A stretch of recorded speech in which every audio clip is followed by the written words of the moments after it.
with the perfect ppm calculator. That's a big deal that I get. How many ppm do I need and when? So there's a couple of things that I try to show you. One is, it's relative. As the plant gets bigger, you're going to give it more ppm. That doesn't mean you have to give it the ppm every time. And what I like to illustrate that point is, if you guys are transitioning from veg to flower, you're going to go from a 1 gallon bucket to a 5 gallon bucket, let's say. If you feed that next round at 1,000 ppm, there's only 1 gallon of roots. So 4 gallons of media have 1,000 ppm in it the next time you water. So you water and you redistribute that ppm. Actually, in your bag, you guys have this set of cards. You're looking for the HM digital one that has the mixing nutrients on the back. There's 4 bottles of nutrients. It has 2 meters on the front. There you go, left hand top. Yes, that one. Looks like this. All right, so this thing here, yeah, that one. What I try to get with you guys, if you look at the bottom left and the bottom right, what I try to get you guys to realize is you can see that there's roots in the bottom left picture. You can see in the bottom right, there's just all nutrients piled up in there. Because it's very easy to continue to give the plant too many nutrients, too many nutrients, too many nutrients. You're not aware that it's building up. Here's a way to kind of predict how many ppm you want, how many ppm the plants want. As they get bigger, they want more. If there's more light, they want more. So this is this is a blank one down here, so you guys can write your own ppm in. But what I want you to get before I show you the math behind it is, see how they get bigger? This one wants more light and more ppm than back here. If you try to give a plant this size, this much light, you need like 40 of them, because otherwise you've got not enough plant, way too much light. So what I try to go over is this. We start here. This is the perfect ppm calculator. It starts with light, because light is going to be the determining factor of what our yield is. We get 8 flowers from a 400, 16 from a 6, and 24 flowers from a 1,000 watt light. It also requires more space. So you have to have healthy plants and lots. So the first question, what's your bulb? Let's say you got a 1,000 watt bulb. Second, light mover or CO2. Each one of those things is worth 25% more. Remember, in the photosynthesis equation, light for energy, CO2 and water equals sugar and oxygen. So CO2 and more light are the only 2 things we can add more of to get more yield. A light mover gives you more light, and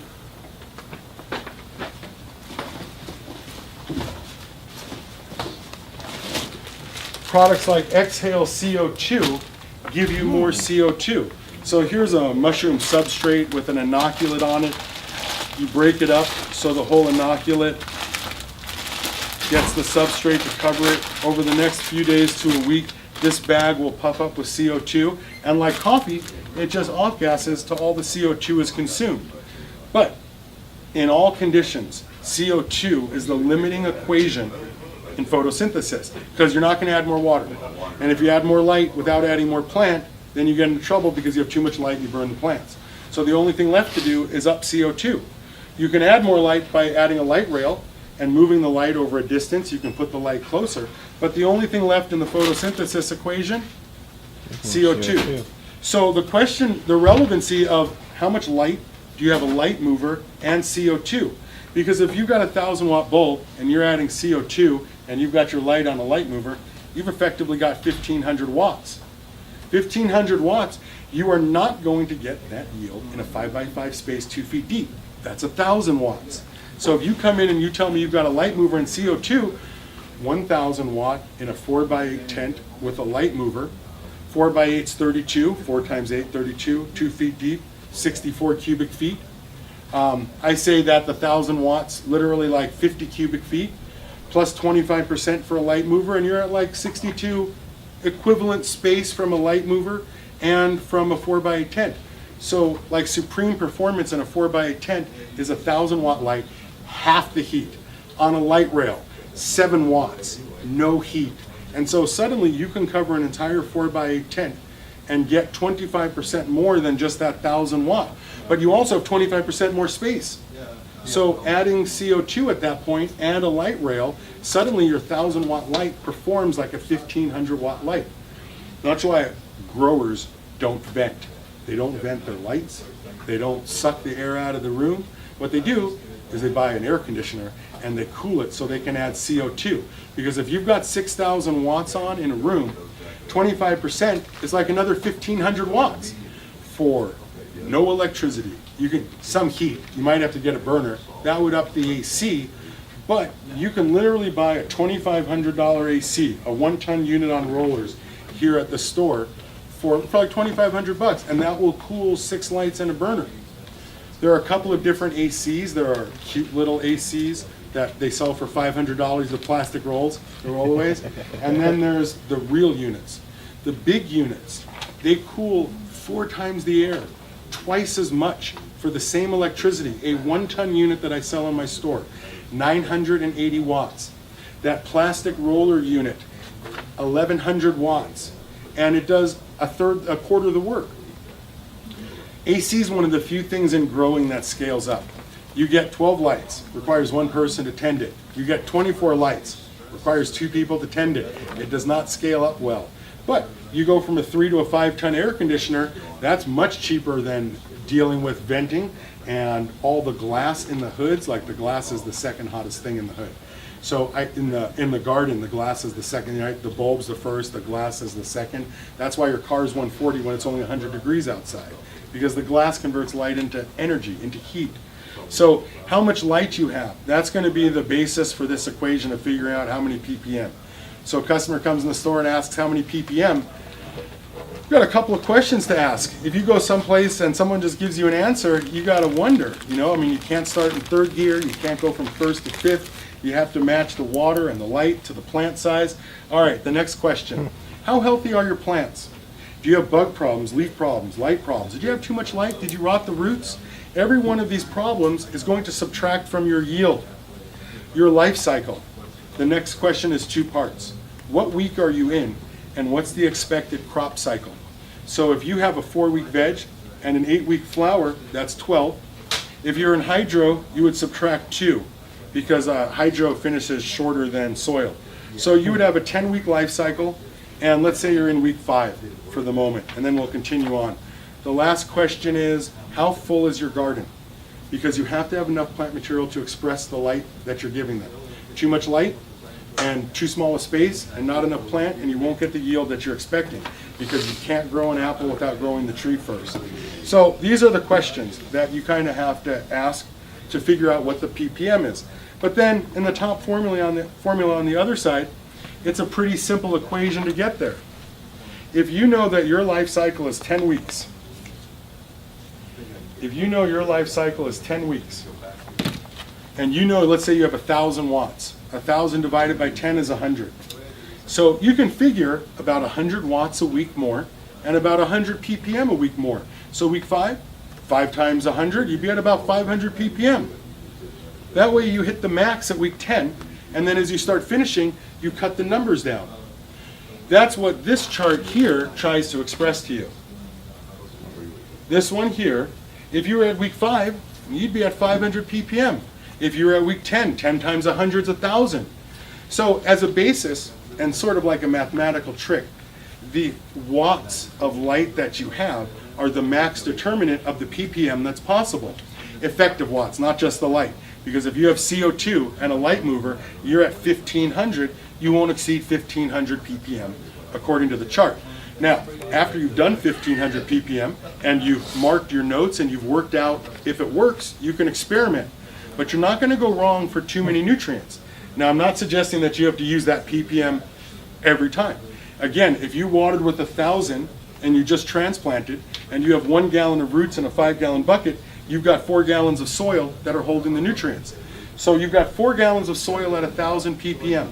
The next time you water, it'll redisplace the nutrients, and you'll have 5 gallons of soil at 800 ppm. And where the roots are will consume those nutrients, and the next time you water, the nutrients get distributed, and you'll have 5 gallons at 500 ppm. So when you look at the bottom of this card, what I try to express to you on one side and the other is you might feed the plant once with 1,000, and you might not feed again for 3 times. You might feed water, water, water, feed. And so you end up using all the nutrients. The problem is if your plant wants 500 ppm, and you feed the bucket 1,000 every time. There's 500 left over in the rest of the 4 gallons every time.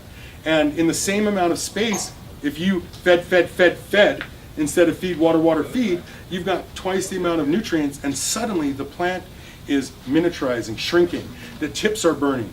And then if the room gets hot, she's taking up even more nutrients, and rapidly you create an over-nutrient situation. And so the relationship between how hot the room is, how cool the room is, the media, the water might be cold, she can't absorb the water, and so suddenly she's not consuming the nutrients because of a temperature. So little changes, little subtle changes like that, they can't put on a bottle. So you kind of have to fly the plant and consider some of those things. I mean, second gear is awesome, but you wouldn't be at the fast lane in second gear. Great for across the street, great for getting up the ramp, but you have to be in the right size plant with the right size nutrient and the right size light at the same time, because you're not going to be able to get 1,000 watt yield from a cutting. No matter how close you put the light, you're never going to get the 1,000 watt yield from a cutting. So it requires a certain amount of space. So that's the correct amount of nutrients. And then we talk about mixing nutrients. So now you know how many ppm, but you don't know if it should be from nutrients or supplements. There are additives, there's all sorts of stuff. So the next question is supplements. Supplements are based on plant health. If you're feeding with 500 ppm and your plants are 50% healthy because you had a light and a root problem or something like that, you would cut your nutrients by half and you would add things that solve the problem.